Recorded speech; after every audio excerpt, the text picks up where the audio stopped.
This presentation is about how to teach a flipped class from design, implementation, and assessment. How can we align those big components together?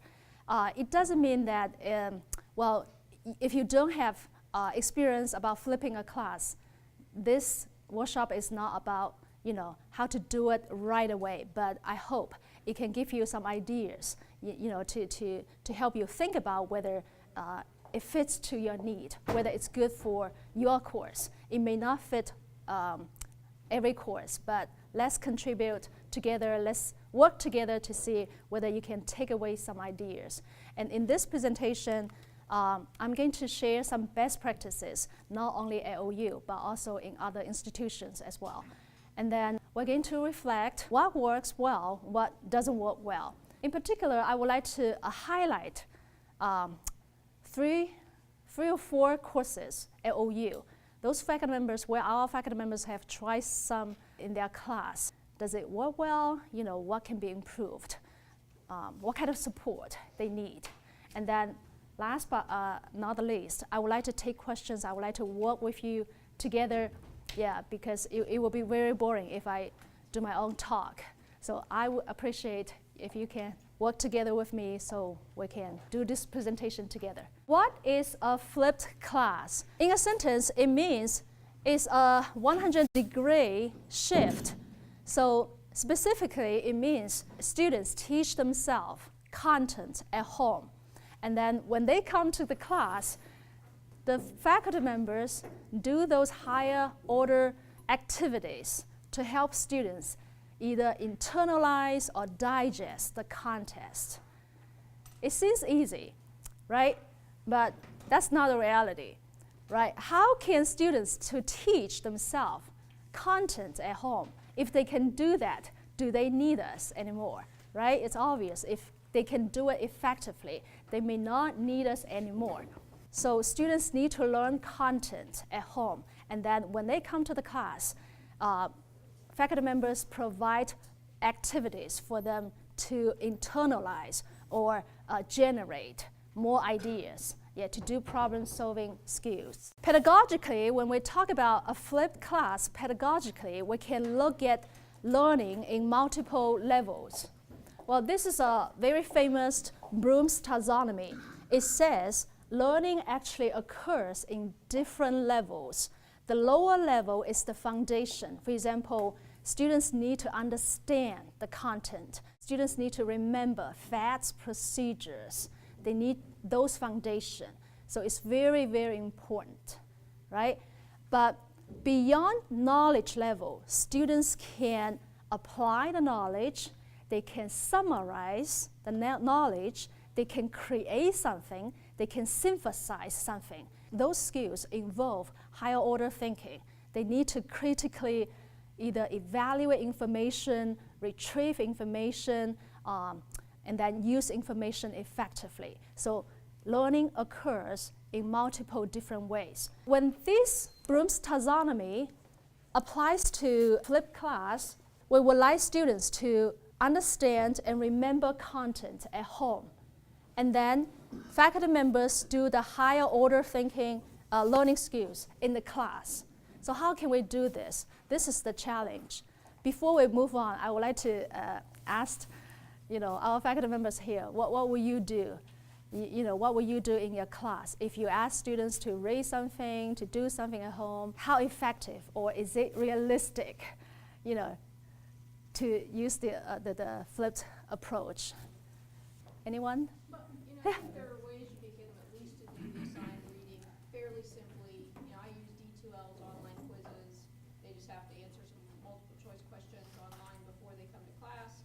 I make it open book, open notes, so it just sort of forces them to do the reading, at least at some level, so that we can just talk about it when they get there. So I think, it depends on the level of student and how much you're asking them to do outside of class. Okay, so you ask students to do some online quizzes, and after the class, you said, I asked them to talk about it. What do you ask them to talk about? The D2L quizzes are just multiple choice quizzes that it proves that they read the chapter, right? They can't answer questions if they haven't read the chapter. Those are due right before class, so that when we get to class, we could actually do open-ended questions and discussions about the assigned reading. Okay. So those online courses are graded? Yeah. Do the same thing? You know, I make videos for them to watch, and then after they watch the video, I use the exact same feature in D2L where it's, you know, D2L grades it, it pipes it right into the grade book. Okay. And the questions don't have to be deep or complicated or hard, it's just, you know, which of these is the definition that I just gave you in the video? Uh-huh. Just making sure that they make a mental connection between, and I did it also not just to make sure that they actually watch the video, because I don't make them worth hardly any points. Okay. But I felt like, you know, I mean, students do this in lecture too, like they watch the lecture and they write it down on their paper and they'll have these perfect set of notes, but they still haven't actually engaged their brain in any of it. And so I was having them come to class with perfect notes and still not really able to engage. So the questions made their neurons actually get into the picture a little bit, like it made them actually think about the definition. So I actually like the reading questions for two reasons, not just verification that they did it, but also making them engage with that definition, even just to like recognize it from a list of similar looking definitions. Okay. Well, Carrie made a good point where, for example, she used videos to engage students outside of classroom. This is a typical approach when we think about the flipped classroom. But when I review the literature, when I work with our faculty members, later I would like to mention that that's one option. Although that's the most known, but that's only one option. We'll see other options later. Okay. In a typical flipped class, we have two components. The first one is computer-based individual instruction outside the classroom. Pay attention to the word I put in there, computer-based, because as I said, most of the flipped class, they use videos, they use online materials. So that's why in the literature, if you read those articles again and again, it says it's computer-based. But later, I will show you two OU courses that don't have anything to do with technology. So, but keeping in mind, most of the time, yeah, videos do involve in the flipped class. And the second component is about team-based learning inside the classroom. It's easier said than done. So these two components is very easy to say, well, you should do this, but actually it's very hard to fully develop a flipped class. Let's take a little bit. Here, my presentation is about the best practices, some poor practices, and reflection. How a flipped class is different from, for example, a hybrid course, an online course, a face-to-face course. So I'm going to talk about some details here, one by one. Let's take a look at the first one, the design one. For example, we mentioned videos are very common in a flipped class. And I gave some options here. Yeah, because as I said, videos probably are the most known. You know, mini videos, video clips, yeah, are the most known, you know, technology tools for students to learn content. But there are other ways. For example, you can ask students to fill out some worksheets, right? They can submit it to D2L, Dropbox, and then you grade it, and then return the feedback to students. So worksheets, it's another one for students to prepare their work before class. And outlines. Many instructors may not realize outlines actually is a very effective way for students to critically think about the content. They need to, you know, summarize something. Before they can summarize, they need to maybe retrieve information, evaluate information, and then summarize information effectively. So outlines actually is a very good strategy. Another strategy is critique. A faculty member told me that over the years, he has asked students to critique some topical films and then bring like an outline, a summary of the film to the class, and then have students to discuss, you know, outlines or compare notes of the outlines. And that's also a very effective strategy as well. Yeah. And then another one, small online discussion groups. Just now I talked to the professor in English department. Yeah, we talk about a little bit about online discussion. One of the problems is If you ask students to discuss outside of classroom, online, many times they don't participate. But one reason I can assure you is sometimes we don't set up the effective assessment strategy there. So students, for example, even if you graded the online discussion, you will think, okay, if you post two, if you have 2 posts per week, you pass. But that's the baseline. Probably the most effective way is to do 2 things. First, you have a rubric about what you expect for students to discuss online. For example, about the quality. Yeah, beyond I agree, beyond that's a good point.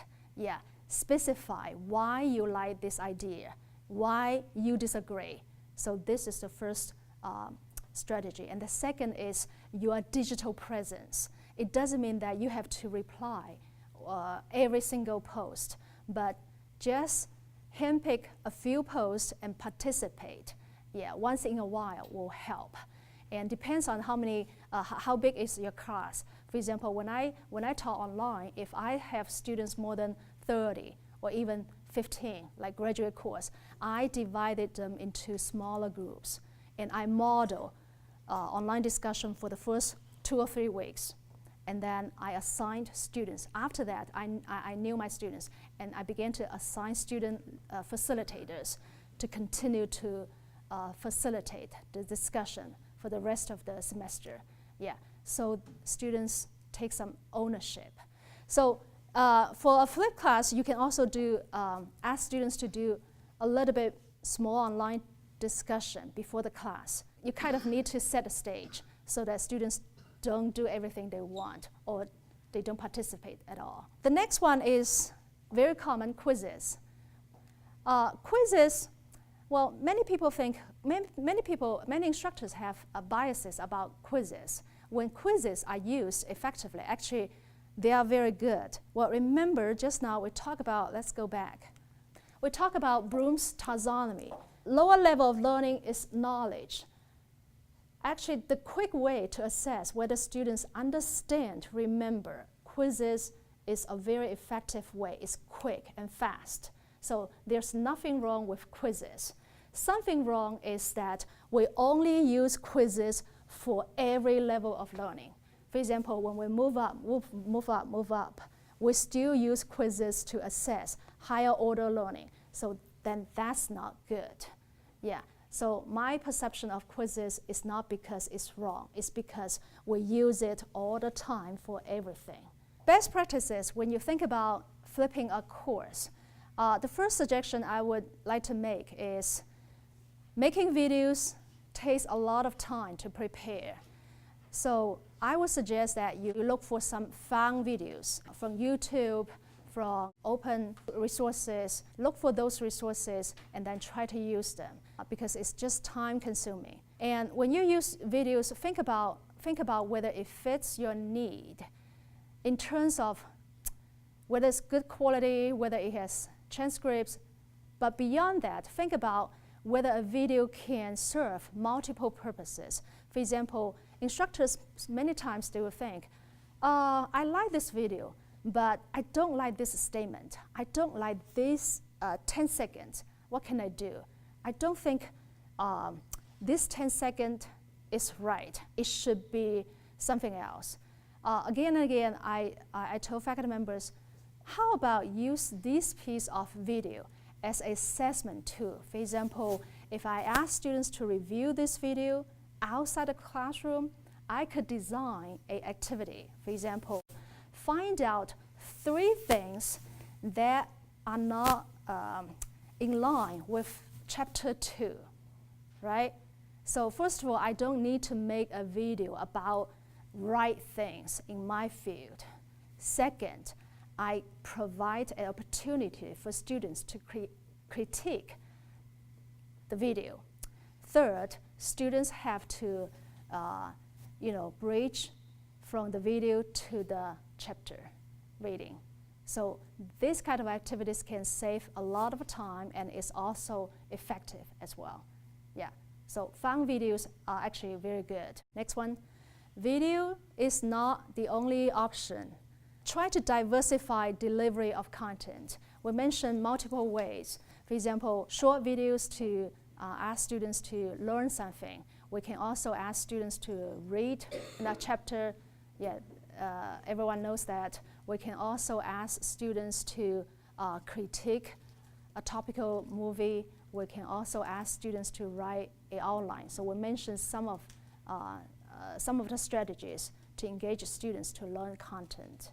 Any other ways? Yes. Interactive books that have sort of built-in Interactive book with built-in questions yeah. and quizzes, Yeah. like iBook?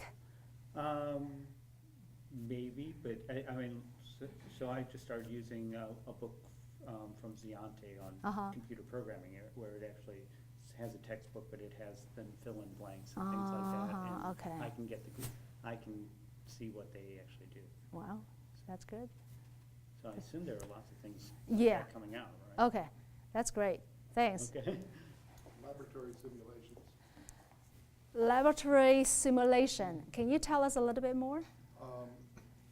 You could set up a simulation that will generate data from which students can draw conclusions, Okay. draw principles, stuff like that. Can they submit their conclusions or hypothesis to you You or could- somewhere? Yes, Okay, yeah. yeah, And it goes into a database okay. that I can You can review, give feedback. before class. Yeah. Okay, that's great, excellent, thanks. So next one, effective assessment for homework. Since we ask students to do something outside the classroom, we have to ask a $1 million question, because we have heard so many times about how can I ask my students to prepare for the class, right? Again and again, we know we have to put some grade. Unfortunately, that's effective. Yeah, so we have to put the grade on the homework as well. Yeah, so as I said, quizzes is good to assess knowledge level. It's fast, it's effective as well. But at the same time, I would like to also suggest to diversify your assessment strategies as well, even for the lower level knowledge level. So other than quizzes, what else can we do to make sure that our students prepare for the class? Anything else? So quizzes, just now I mentioned something like outlines, summary, critique, a small report. Yeah, those are different strategies to ensure that students do something and read something, study something, and then do something before the class, right? Keep options open. Don't have to flip every class or every lesson. That's one suggestion I would like to emphasize. When we talk about flipping a class, we think about flipping the whole class. Many lessons along the 16-week. That's too much commitment. I would suggest if you're interested in trying something new, something like flipping a class, start with something small. For example, I would like to flip week 1 to week 3 to see how things go. Yeah, and then you can begin to build on later, whether you use videos or not. But that will take off some pressure, so that you don't have to label yourself, oh, this is a flipped class. What if I don't do this? What if I do this, right? But start something small so that you begin to collect some experience, and then change when it's needed. So that's the suggestion I make. Sometimes we overlook, we think, well, if I have to flip, I have to do it from week 1. But what you said is, for the first few weeks, the instructor, let me build some foundations with students, and also trust with students. And later, as I know more about my students, I begin to flip. About my expectations, Exactly, right? And exactly. That's a very good point. And also by that time, you know students, so that when you do the group work, how to mix or how to shuffle students, you probably, know better at that time. Communicate with your students about this approach. Expect pushback. The first one is about communication with students. One thing that I would like to mention is that actually it's not suggested that you tell your students that you are flipping a class. I read a very interesting article, and that faculty member reflected his experience. The number one thing he suggested is don't tell your students that you're flipping a class, because sometimes students may look for a reason, a convenient reason to blame on you. If something don't go their way, they would say, just because this semester this professor tried something new, I've never experienced in any of the classes. So what is he or she doing, right? So don't label your class that I'm doing something new, very creative, just do it, just do it naturally. In this class, I'm going to ask you to prepare some work outside the class, and then after you come to the class, I'm going to put you into groups. This is what we're going to do this semester. Naturally, and during the implementation phase, you may experience some pushback from some students. They may not get used to the ideas of working in a groups. There are 2 suggestions in the first 2 or 3 weeks. The first suggestion is don't shuffle students that often in the first 2 or 3 weeks. A couple of you went to my active teaching and learning workshops, and I mentioned this about team building, team forming, and team building. So for the first 2 or 3 weeks, let students sit wherever they want, so that they feel comfortable. But at the same time, tell them that later I'm going to shuffle, I'm going to mix and match, of the students. So they expect that as well, right? Okay.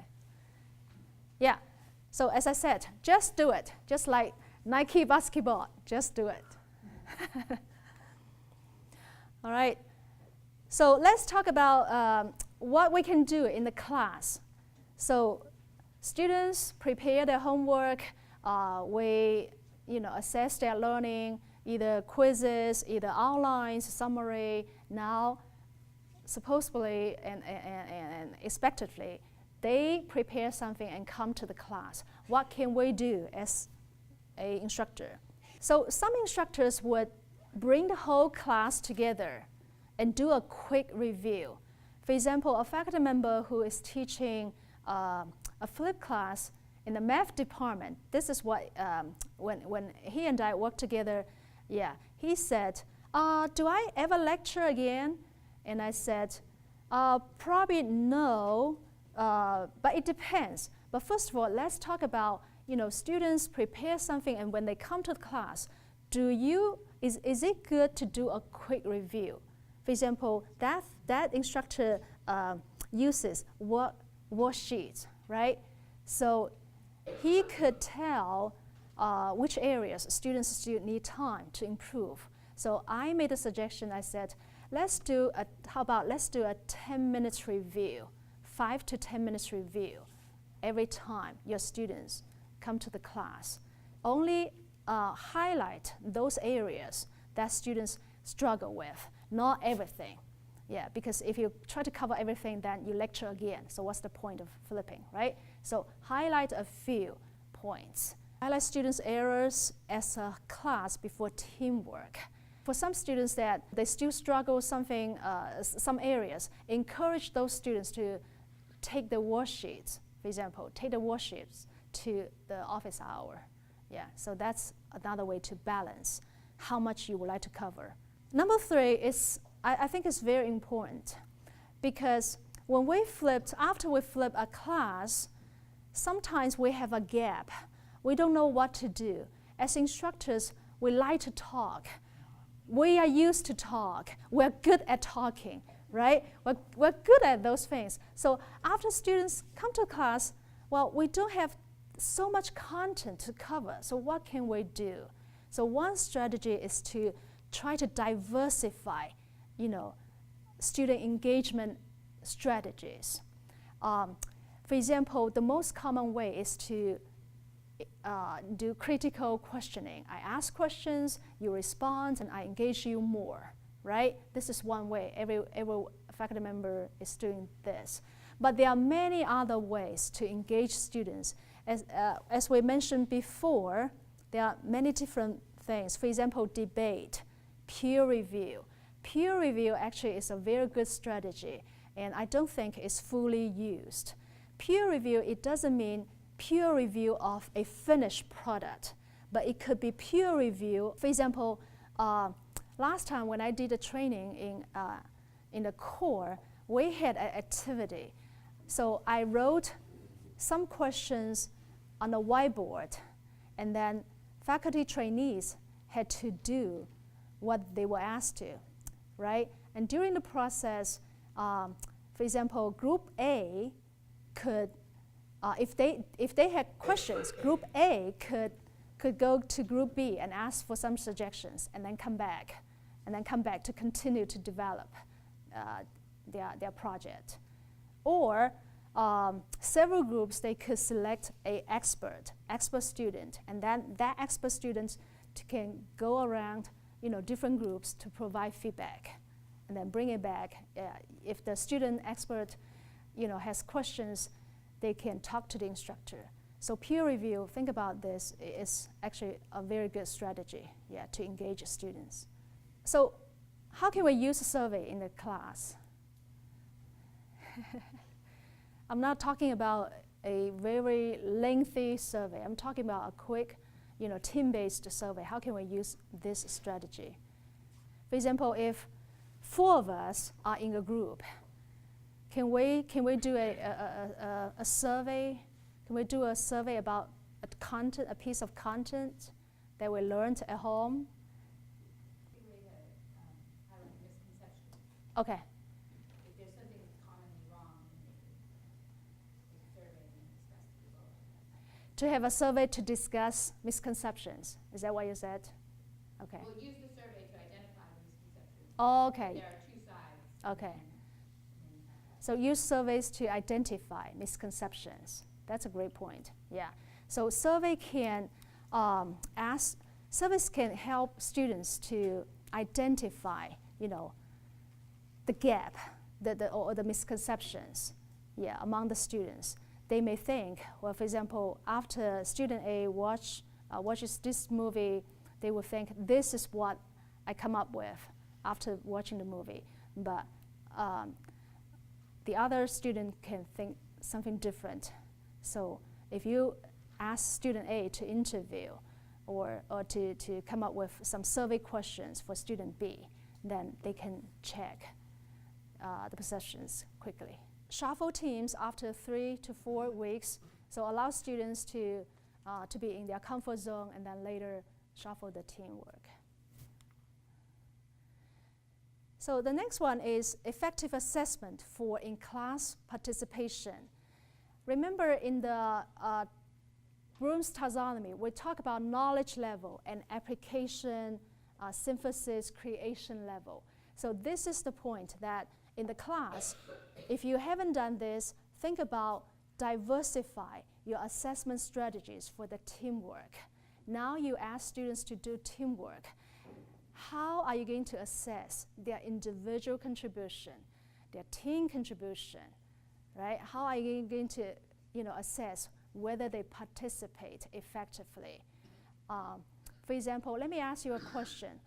How can we assess individual contribution in a team environment? I remember when I was in graduate school, I hated teamwork just because, it's always 1 grade for every single person in the team. And usually the hardest student, complain the most. So that's just the reality, right? So how can we assess individual contributions in a team environment? Anybody? Peer review. Peer review, yeah?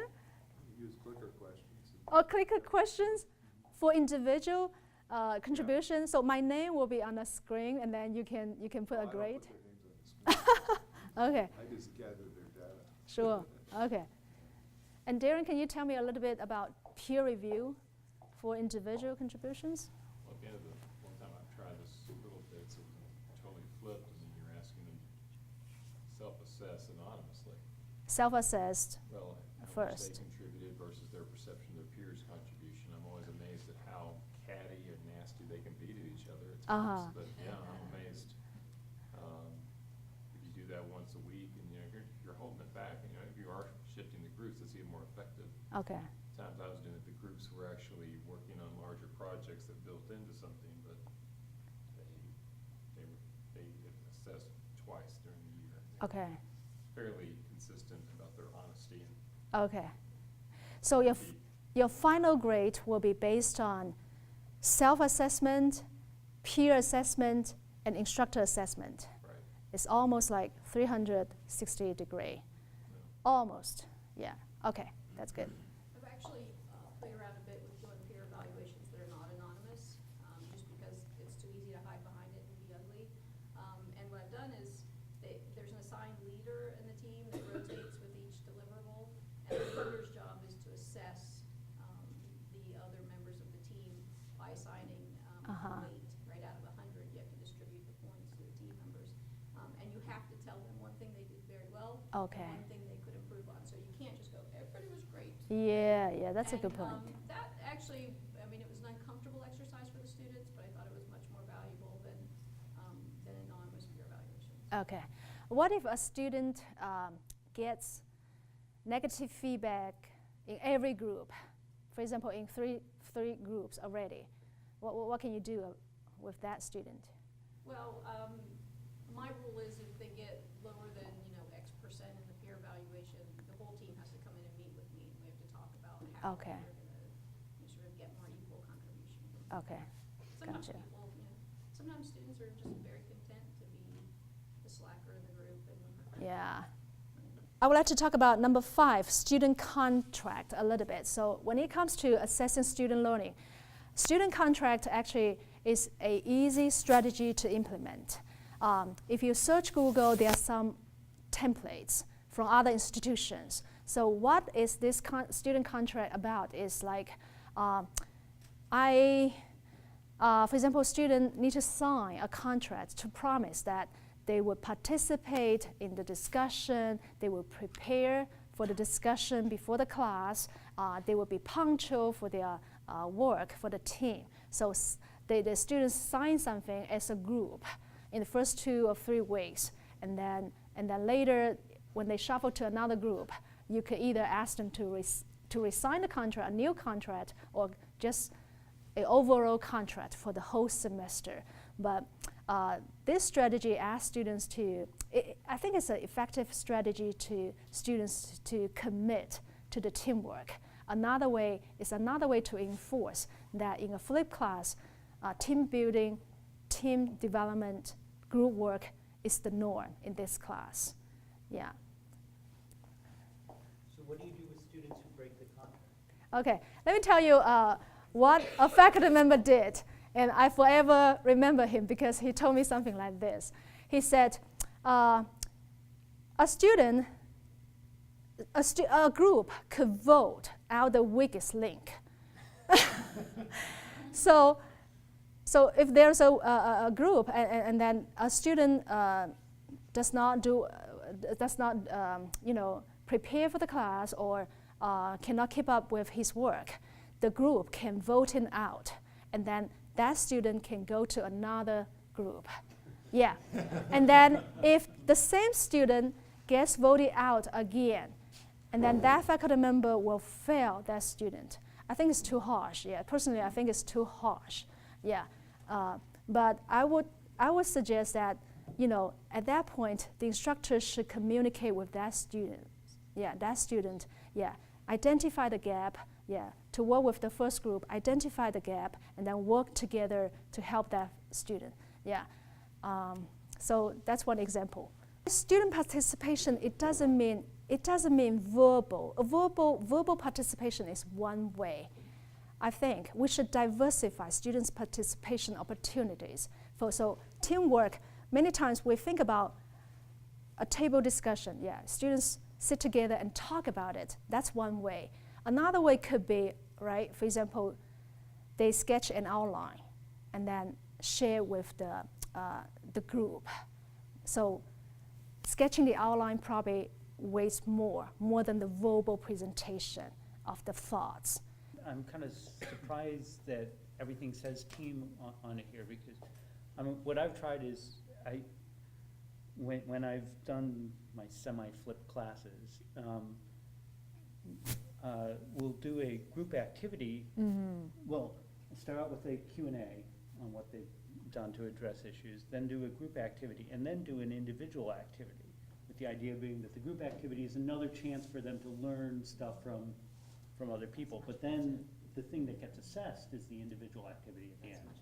See, I do it the opposite way, so I start with them doing something on their own sometimes, so I do different things every day, but sometimes I'll have them come in and do something by themselves for 20 minutes, and then get together with their team and compare and contrast, or present to each other and evaluate each other's work. Okay. So and when I do exams and stuff, that's how I do it too, but I try to do lots of things where even if it's a team project, each person has an assignment.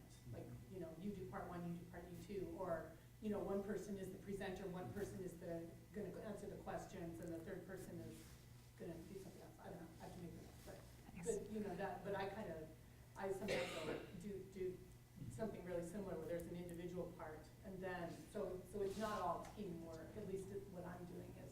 I think what I heard is like, there's too much emphasis on team-based activities in the classroom. And I agree, that's the emphasis for the flipped model, but it doesn't mean it's the only approach. As some of you mentioned, you did a combination of both individual, you know, learning and team-based learning at the same time. I think that's the right approach.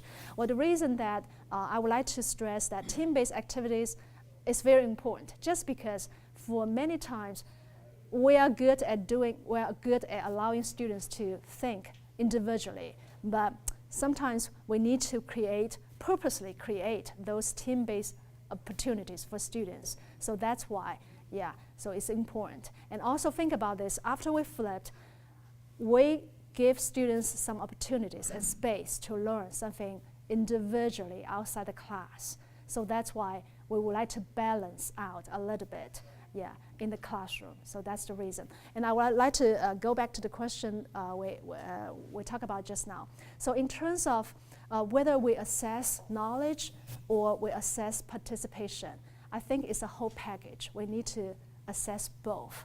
Well, just think about, a few of you mentioned, some people, students, when they really go to the workplace, so usually who does better?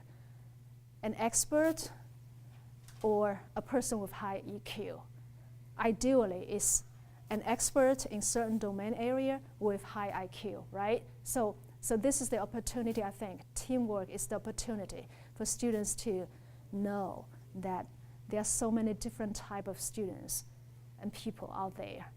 And someone mentioned just now, for example, you mentioned, for example, students learn differently, and that's a good point. Students learn differently, but there's only one instructor. How can we address different needs when we need to cover the content and participation at the same time?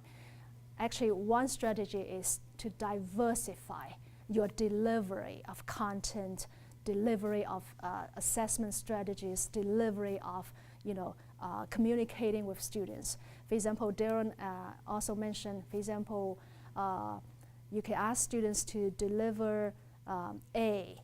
You could ask students to deliver B. For example, some students are very good at memorizing facts, but for me, I can't memorize things. I have to analyze things.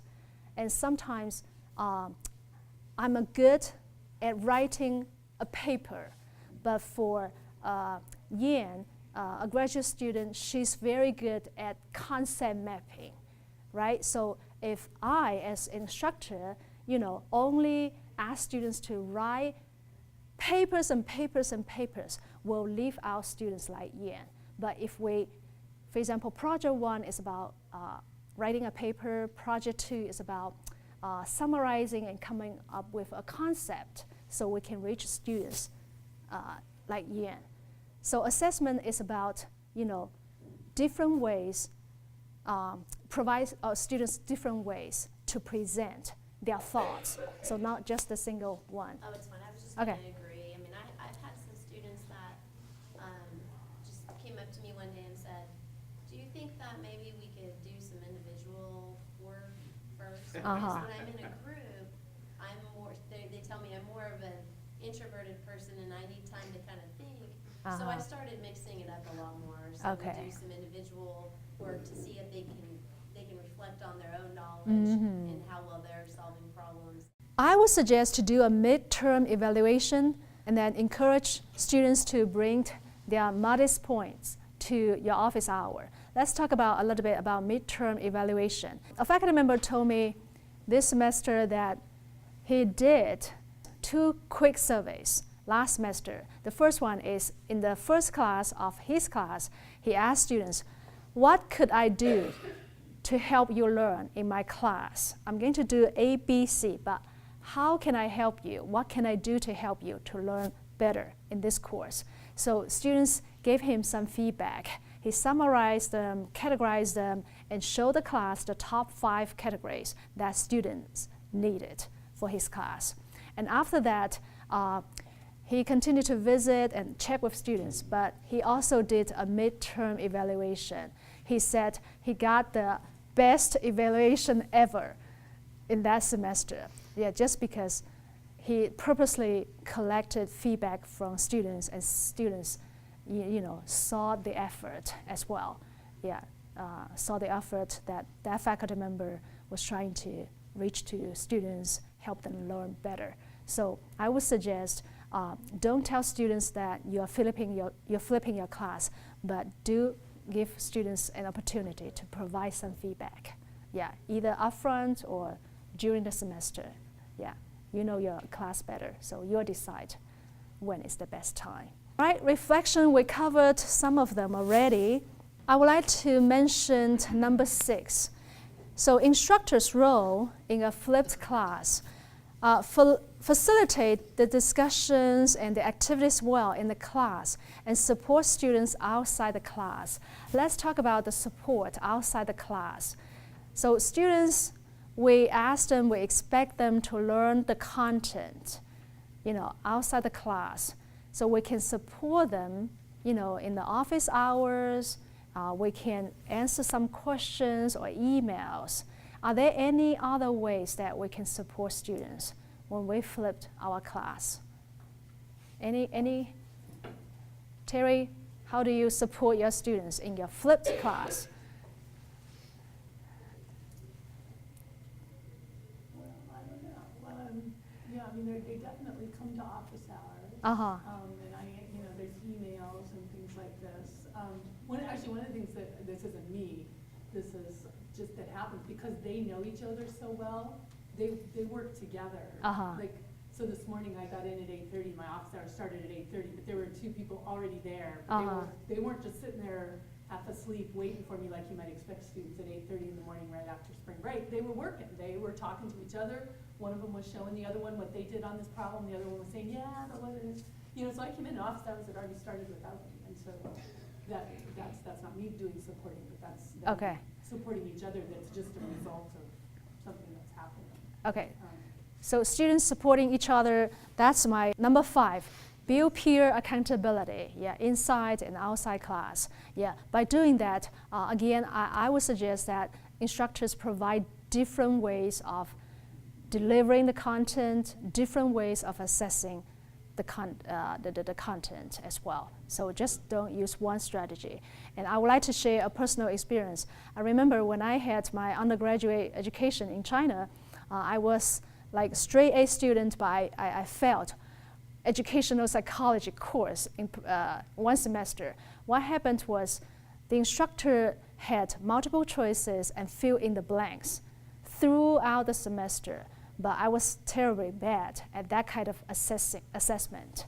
Yeah, so I got a chance to make it up, but I talked to my advisor and I said, I will fail again, I know, because I'm not good at memorizing, you know, and I have to use specific words. So it doesn't work very well for me. So the advisor, who happened to know more about, you know, students' learning styles. So my advisor talked to that instructor and said, give her some case study analysis, do some applications, summarize, and a scenarios. Yeah, ask her to write a paper, something like that. So I got the opportunity to make it up. So this is a typical example that students do learn different ways. If we only assess students one way, we may leave out students left and right, right? So, so when we help students build peer accountability, we want to provide, different opportunities for students to bond together. Yeah. Some faculty members built a Q&A, in discussion boards over the years, so that you don't have to answer the same questions again and again. Yeah. All right. I would like to talk about a few flipped classes at OU. So let's take a look at the first one. So the first one is from the math department. So Matt flipped his course, which has more than 200 students. So what he did was he used Adobe to create fill-in worksheet forms for students. And students, each week, they need to do 2 or 3 worksheets. And then they submit it to D2L Dropbox. He and his, I don't know whether he has TA, but anyway, he graded all of them. It's a lot of work, huge work, but he was very happy about the result because he said, over the years, students just sat there passively, but this is the first semester that students actually brought their questions to the class, asked more questions, visited his office more. So he saw a big difference. And he also used online quizzes just to take the advantage of the D2L online quizzes, the auto grading, so that he doesn't have to grade every single sheet. And we also talk about, Matt and I talk about how to manage, the grading logistically and do it well, because this is a big class. So, so there's not a perfect solution, but what I suggested is to use, this D2L more, so that he can do auto grading more. So we'll find out. But he's happy about his flipped class. Yeah, he has more time to do math problem solving in class. But one thing that I would like to mention in his class is, so he cannot, for example, he cannot grade 200 worksheets before his next class, but he scanned it. He scanned it to see which, for example, which question have the errors all the time. So he highlights those errors and then does a quick overview in each class. So the grade will be delayed, but his quick review of the class is on time. Yeah. All right. The next one, let's see. From political science, Professor Michael Givel. So he has a smaller class, about 30 students, and he doesn't use videos because he doesn't trust videos. He doesn't like the talking heads. So that's fine. Okay, but he asked students to read articles, peer review articles, and asked students to bring, a page of summary, outline, and asked students to bring specific questions for the debate. I put debate preparation. He uses debate quite a bit in his class, but he doesn't want to set the stage about, oh, today we're going to talk about this, debate about this, half of the class will do this, half of the class will do that. He asked students to follow the guidelines of each debate scenario, fully understand the scenario, do some Google search about the background of the topic, and then come to the class, right? And then in class, he implements the debate. And then in his class, he asked students to do lots of group work to critically analyze peer-reviewed journal articles. So that's in his course. And he also has guidelines. So for his class, what works in his class is he asks students to do something, but he designs well whether students can deliver, can prepare before the class. So that's one thing we need to pay attention to. So biology has a course, Human Physiology. Yeah, it's 2000 level course, and Heather and Ari have flipped their course, the course. Heather, could you briefly introduce your course? Sure, yeah. So this is a course for allied health majors, so mostly pre-nursing and pre-PA and all of those students who are very stressed out because they need to have an A, right? So I flipped my course last fall, and students are required to go in and basically they work through a workbook, and while they go through the workbook, they are watching videos, and some of the videos, most of them are ones I've made, but other ones are from different websites as well. And then when they come into class, we focus on case studies, problem-solving skills, Okay. Real-world application. Okay, Yeah. good. It's So, a learning experience. yeah, so for biology course, videos are used. Yeah. Let's take a look at other institutions.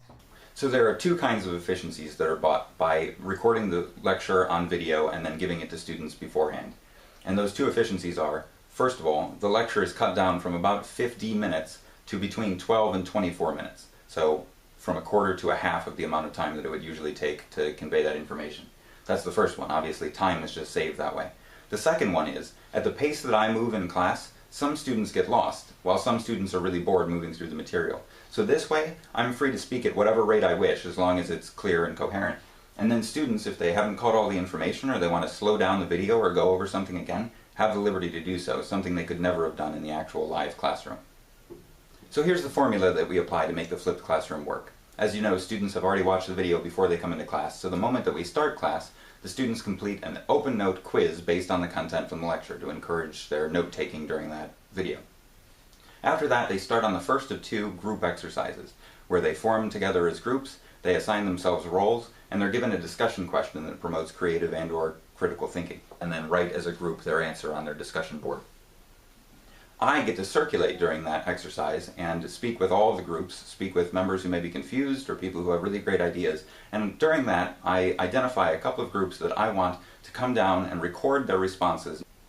Once the time is up for the task, the timekeeper alerts the facilitator, who brings the group's focus back to the front of the room. Once focus is reobtained, the presenter is asked to hold up the board so that I can record it with a photograph that will be used later to provide students with reflection on what answers they provided as a class. Once I've documented responses, I ask specific presenters from specific groups who I see holding up very interesting responses to share out what kind of response their group provided and the logic behind it. Having identified groups during the group work time that I'd like to come down and record their responses on video, I now ask those groups' presenters to come down and do so. Student responses that are recorded during class can be put into a playlist that can then be used as artifacts of student learning throughout the semester. After student responses are recorded for this discussion question, we move into the next. No, there are just two people in the population and they happen to be identical twins. Thanks to the efficiencies bought by recording the lecture prior to class instead of presenting during the entire class, there's time available at the end of class to invite students down to ask any questions that they have about lecture content from the video or any questions that arose during the class activities. Using the flipped classroom model affords students many different kinds of benefits. Even and especially in a large enrollment classroom, students are able to publish their own critical and creative thought products. They're able to reflect later by going back to those videos and watching themselves perform. They're able to improve their performing skills. All right. And they're able to develop more high-quality relationships with their instructors. So this is the model from NC State. Remember, one thing that's new that we haven't talked about is the in-class open book quiz, right? So this is what they did. Yeah, in-class open book quiz. Yeah. Okay. Let's take a look at another model, which is from Penn State Engineering, College of Engineering. So I'm not going to show their video, but they have a few guidelines here. I find it very interesting for the first one, which is no additional workload. When you flip their class, no additional workload for your students and yourself. So try to, flip it like a real flip. Yeah. So don't ask students to do extra work.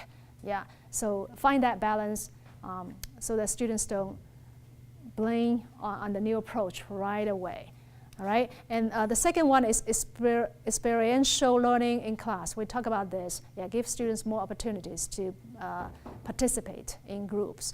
And weekly assignment, short video segments. As I said again and again, videos are not the only option, but video does have its advantages if it's short and effective. For example, it has the personal presentation of you as an instructor.